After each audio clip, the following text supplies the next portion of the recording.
الحمد لله، الحمد لله الذي لا يحمد على من الله. أيها الإخوة في بلدنا الحبيبة، لا أدري من أين أبدأ وكيف أبدأ. أبدأ من ذنب الوطن يبيع بثمن بس،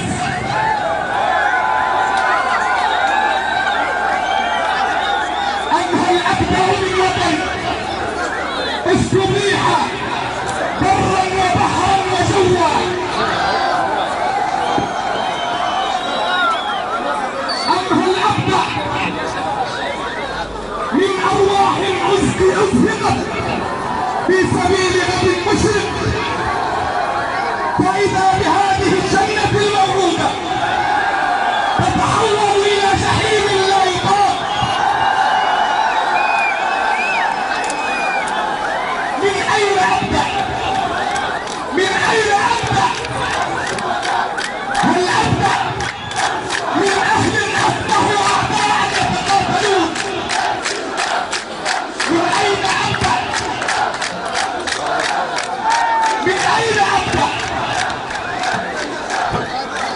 من أجل أهل أصبحوا أعداء يتقاتلون، ومن أجل ماذا؟ وفي سبيل ماذا؟ أهذا هو الوطن؟ أهذه أخلاقنا؟ من أين أبدأ؟ من كتائب وعصابات إجرامية عاشت في الأرض فسادا وإفسادا، وتعبث مقدساتنا، لا يحكمهم قانون أخلاقي ولا يرتعه مبادئ.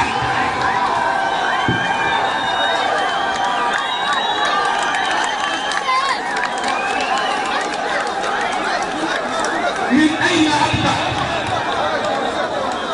من مجموعة عادوا أهلهم وكرهوا أهلهم فأصبحوا يجردون لهم العصابات الإجرامية من كل مكان وفي كل مكان. لماذا؟ من أجل قتل أهلهم ببربرين، من أجل سفك دمائهم، ولكننا نقول لهم كلا وألف كلا. والله والله والله إن بني وليد ستكون عصية عليكم وعلى أمثالكم.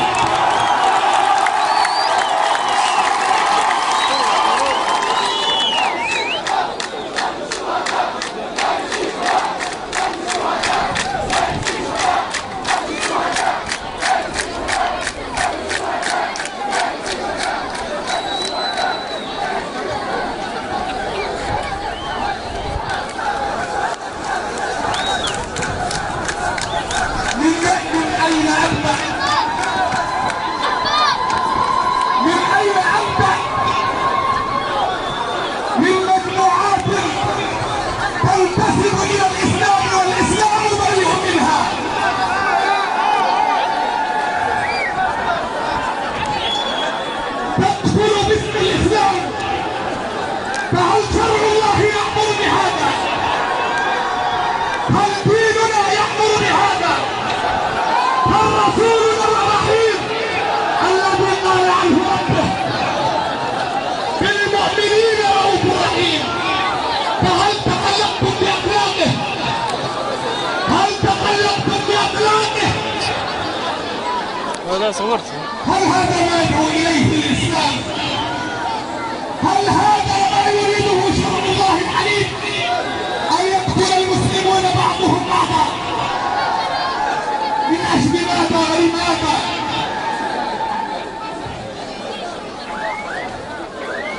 تحسبونهم يقولون إنهم من أهل السنة، فهل سنة رسول الله تأمر بقتل المسلمين؟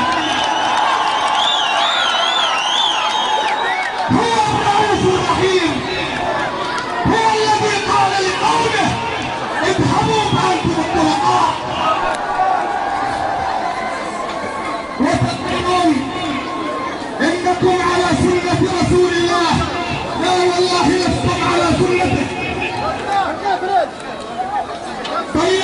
الإسناد كثيرة فجعلتموه في سراويل مشرفة ولحى الكتب، وأما تعاليم الإسلام فأين أنتم منها؟